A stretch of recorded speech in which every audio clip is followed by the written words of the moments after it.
JuJu's still out there, by the way. It was a good, let's wrap up the Dolphins conversation there and move to the JuJu conversation, which I'm pumped about. Do you think the JuJu Bees thought that JuJu would be first wide receiver off? Now, because Golladay has not signed, JuJu has not signed, T.Y. has not signed. There's been a couple guys that warrant, I think, conversation for a lot of different buildings. I wonder if a lot of teams right now thought that those guys would be gone. And now they're reassessing because I guess the Jets and JuJu have started talking. And now when JuJu was potentially going to be a free agent or whatever, and there was alleged, now he said it wasn't true, but it was alleged by somebody else, not us, but we did cover it, that he wanted to go to a bigger market. The immediate thought was the Jets because Sam Darnold's also there, big city, they're trying to grow. Everybody thought that. It sounds like from the reports, and we don't know what reports are true, and after Trent Dilfer told us yesterday that we're probably being targeted by these false reports, that's really made me question everything I read on my Twitter timeline. But the Jets allegedly are interested in JuJu Smith-Schuster. I guess that conversation has happened. But as are the Steelers in potentially bringing him back to Pittsburgh, which Ben Roethlisberger and JuJu have both said would be cool, which leads me to my next point. Did you expect JuJu to still be available at the time that we're currently at right now? And how would you feel if JuJu went back to that blue-collar, tough time that he said he'll carry with him for the rest of his life at Tone Diggs, diehard Pittsburgh Steelers. So JuJu doesn't have the market that he thought he would? So we thought that's how you would do it, but Kenny Golladay also, we have a debunker. The other ones are getting signed. Yeah, well, you're right, because Curtis Samuel just got signed. Kendrick Bourne got signed. Corey Davis got signed. A couple tight ends got signed. Aguilar got signed, by the way, which I don't think any of us would have imagined the comeback he would have after leaving Philadelphia. Yeah. He leaves Philadelphia as somebody who had massive potential upside, but seemed to have a couple games in situations where the ball would not remain in his hands once it touched him, you know? Yeah. And that led to a death-defying news situation where a local resident told the news, describing a situation where babies were being tossed out of a burning building. The local Philadelphia man says, we're catching them, and then looks at the camera and goes, unlike Aguilar. Okay? The emotions in this guy's face describing the entire thing. And then as he's talking about babies flying through the air and them catching them, he literally was like, they should be on the fucking Eagles. Unlike Aguilar. And then gets right back to it. That became a thing in of itself about Nelson Aguilar. And then last year, who was he with? The Raiders? No, Raiders. Yeah. He was with the Raiders. Very good. Turned around. I saw him on TV a few times. I'm like, hey, good. I was so happy for Aguilar because the internet obviously after something like that comes out, Get him in. it's a tough thing that happens. down. And he bounced back and he got himself some money. But I don't think any of us would have expected Aguilar, after that video came out and after the situations in Philadelphia, would now be a pretty highly sought after wide receiver free agent that got signed the first day to a 8-figure deal or whatever. I mean, good for Aguilar, but there's some wide receivers out there that haven't been signed. So the wide receiver market, I think, has been an interesting one. Yeah. Not just JuJu's market. But with that being said, why is Kenny Golladay only talking to these bum-ass teams? Do you think Can we not get Golladay on a good team? What are we doing around Do you here? think he's potentially just maybe going to do a 1-year deal with one of those teams? Because like with JuJu or Golladay? Golladay. Well, JuJu too, though, because if he goes back to the Steelers, he's definitely going to have to take less money than I assume some team would pay him for 1 year, and then he can, test it again. I do wonder if Golladay, JuJu, and I would assume T.Y. probably had this mindset very early. Will Fuller. AB still. Antonio Brown is still a free agent, which we haven't talked about. Also, Le'Veon Bell. Oh, look out. Never really ever talked about Alshon Jeffries. I did not know Yeah. that. But I would assume at this point, all these guys are going to take a 1-year deal. Now, I thought a lot more people were going to be taking 1-year deals, and that was way before I thought that or knew that the Patriots were just going to be writing checks for everybody. But it feels like if you're Golladay, there's not a real free agency right now. There's only a few teams that are spending money.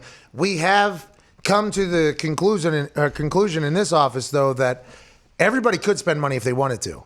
With all the tricks that everybody's doing about salaries, the signing bonuses and extensions with voidable years, everybody could be spending money. I don't know if that is a healthy thought for us to have, because I would assume certain situations have to line up. But it feels like with the way people have been working this magic in these smoke and mirrors with these contracts and moving numbers that just to city or to years that don't even matter, it feels like everybody could be spending money. I don't think any of us expected for there to be $245 million in guarantees or whatever going into this open year or going into this season with no open stadiums last year. It feels like there's some people who are benefiting greatly from this. And if you're one of those wide receivers, I think the way you benefit greatly from this is you do a one-year deal, and then whenever everybody catches on to whatever New England did and New Orleans did and Kansas City did, this year there's going to be a lot of salary cap people that are going to try to dissect what happened this past offseason. Yeah. There's going to be a lot more teams doing a lot of bullshit deals like this. I think free agency next year and going forward, especially if they're saying the salary cap's going to be $250 million in 5 years, I think there's going to be some contracts available next year that are going to be mind-blowing as well. Not that these haven't, but Golladay, JuJu, maybe any of these guys. Like, hey, 1 year from now, imagine what it's potentially going to be. If you're JuJu and you're going to do a 1 year deal to then hit the market again next year, wouldn't you want to do it with the Steelers where you're familiar with the quarterback, you're familiar with the offense, you're familiar with the organization, and not go to a team like the Jets where you have no idea who the quarterback's going to be and stuff like that? Well, and do you think if I'm doing a 1 year deal, okay, am I putting myself into JuJu? Yeah. Oh, yeah. Okay, man, I got it. Okay. Holy shit, it's JuJu. Yeah, I got it, dude. Come on, bro. Come on. Pop, pop, pop. Working out at LA Fitness. What's that? Working out at LA Fitness. That's for his fans. It's community. Have a little bit of respect. Good guy. Wants to work out with the people. But I'm JuJu. I want to go somewhere where I'm going to win, dude. I don't give a damn about if I know the offense or I want to go where I want to win. Now, if the Jets are going to offer you some big money or whatever, I think you go there. But if I'm doing a 1 year deal, I want to win. I want to get like a ring, attempted a ring, playoff bonuses, primetime games. And then there will be enough money to go around. If you win, there's enough money to go around. I would want to go somewhere I'd want to win. Now, are we saying the Jets have no chance of winning? I mean, maybe. But, who knows? They might get hot. Don't let them get hot. Yeah. And I don't know if they got Frank Gore still on the team, but if Frank Gore's still there, that son-of-a-bitch won't let them lose every single game. So that is something that has to happen over there. So I just think if you're JuJu, you want to go somewhere you want to win. But all these other guys that signed these multi-year deals, I never would have expected that. I honestly wouldn't.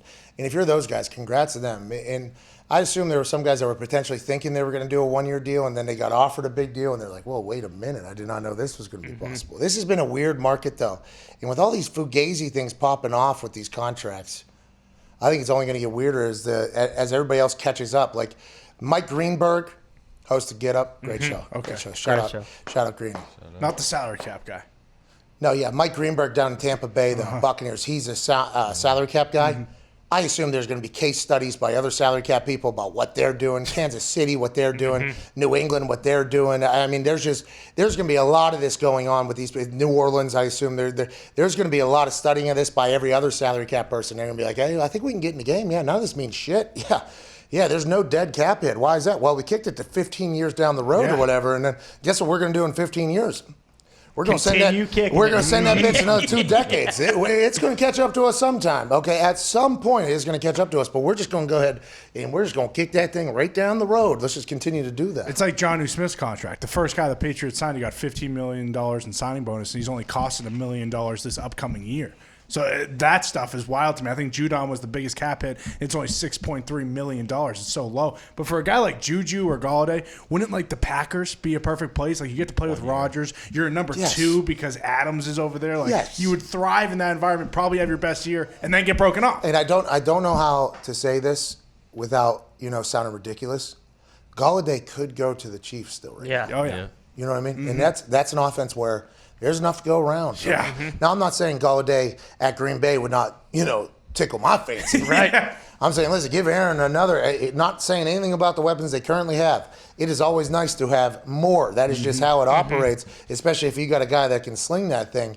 But, yeah, if I'm one of those guys, JuJu, by the way, JuJu in Indianapolis would be awesome. Oh, yeah. I mean, we'd have to get a true number 1 out there, which, by the way, Golladay and JuJu in Indianapolis would be awesome. I mean, whatever you got to do there, I don't think Chris Ballard will do it because, I mean, what is he doing? Oh, man. Listen.